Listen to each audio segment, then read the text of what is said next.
John became the other baby of Mother Mary, because Jesus gave his mother to the beloved disciple John. Feast of St. John, Apostle and Evangelist. December 27th, Monday Reflection. My dear friends, we are in the Christmas season.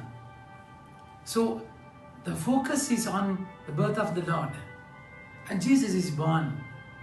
And today we are celebrating this particular feast. St. John, who wrote the Apostle and the Evangelist, who wrote the Gospel and 3 letters, and 2 letters and Book of Revelation, my dear friends.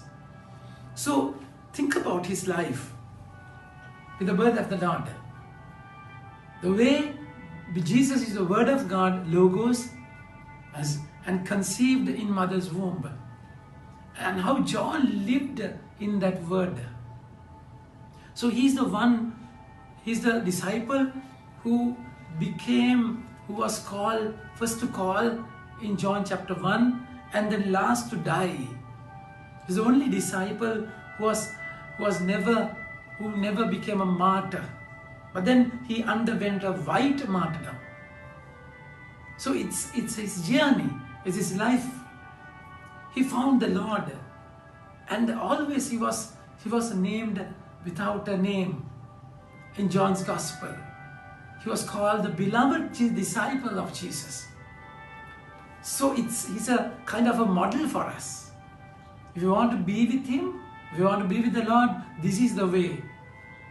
Love should be the base, and relationship was important. That is, the way you relate to him is important. It's invitation to learn from John. And in the first reading we find the way he experienced the Lord became the witness. That's how he became an evangelist. The word says, that which was from the beginning, which we have heard, which we have seen with eyes, which we looked upon and have touched with our hands, concerning the word of life. The life was made manifest, and we have seen it and testified to it, and proclaimed to you the eternal life, which was the Father, which was with the Father and was made manifest to us. That which we have seen and heard, we proclaim also to you. So that was his experience. And he's the one who experienced the Lord most profoundly. Because he's the one who, in John chapter 13, verse 13 onwards, we find how he leaned upon the chest of the Lord. And he's the one who heard the voice of the heart of God. And he heard that love. That's why all the others were worried in the upper room. But then he was just listening to the voice. And that was a deep relationship. And that became the manifestation. That became the proclamation. So if you don't have it, there is nothing to manifest. There is nothing to proclaim. So that's exactly why the Lord is saying, that which we have seen and heard, we proclaim also to you, so that you too may have fellowship with us, and indeed a fellowship with the Father and with the Son, Jesus Christ. We are writing these things, and we are writing these things so that our joy may be complete. So it's how what you experience with the Lord is made complete when you share it. Because you know him, you love him, and you share him. That's evangelization. So that's how he became a white martyr, a white martyrdom. How he went through a white martyrdom.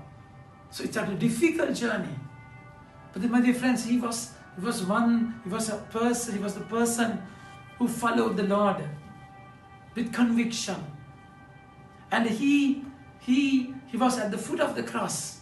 He's the only disciple who was at the foot of the cross. And Jesus looked upon him and said, "Behold your mother."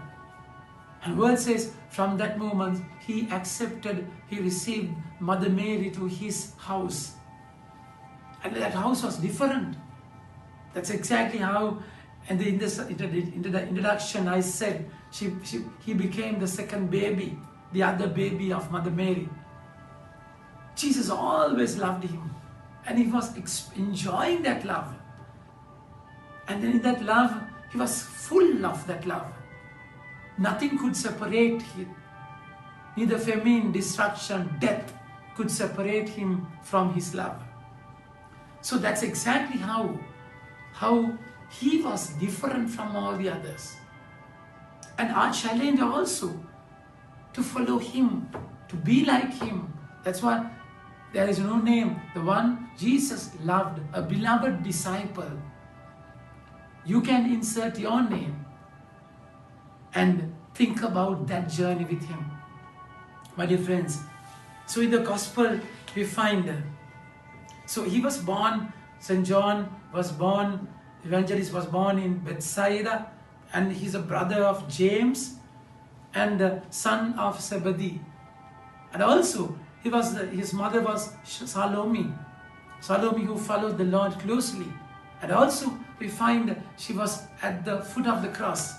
One lady who was at the foot of the cross with Mother Mary. So his whole family was dedicated. And he had the kind of background, my dear friends. So he's the one who is writing about the particular moment and the hour that they followed him and be with him at the very beginning, the very outset of the gospel. And the exact time was there to say how profoundly he was touched by the experience of the Lord. My dear friends, but then the beautiful thing in his life is his humility. See the gospel. On the first day of the week, Mary Magdalene ran and went to Simon Peter and the other disciple, the one whom Jesus loved. This was how he was. Peter is just Peter. And this disciple is the one who Jesus loved. My dear friends, so it's a very, very deep connection. Think about it in the Christmas. Jesus is born within us, with us, and he's living with us. So experience him. That's important. That's exactly why he was born with the flesh, in flesh. And he says, they have taken the Lord out of the tomb, Mary Magdalene said, and we do not know where they have laid him. So Peter went out with the other disciple, the one who Jesus loved, and they were going towards the tomb. Both of them were running together, but the other disciple outran Peter and reached the tomb first. My dear friends, so it's a journey of running with Peter. That's church, hierarchy. And John, this particular disciple, overran him, and that's sometimes the vigor, enthusiasm is more. But then pride is pride is dangerous. He never went in. See the word, it's very subtle. And stooping to look in, he saw the linen clothes lying there, but he did not go in. And then Simon Peter came following him and went into the tomb. Then the other disciple who had reached the tomb first also went in, and he saw and believed. He's the one who believed looking at the empty tomb. That's true belief. And he, looking at the empty tomb, he believed in a filled salvation, a complete salvation. So let's learn from him, ask his intercession to have the word and be the baby of the other baby of Mary, Mother Mary, and enjoy Jesus' love in a strong way. Amen. May God bless you.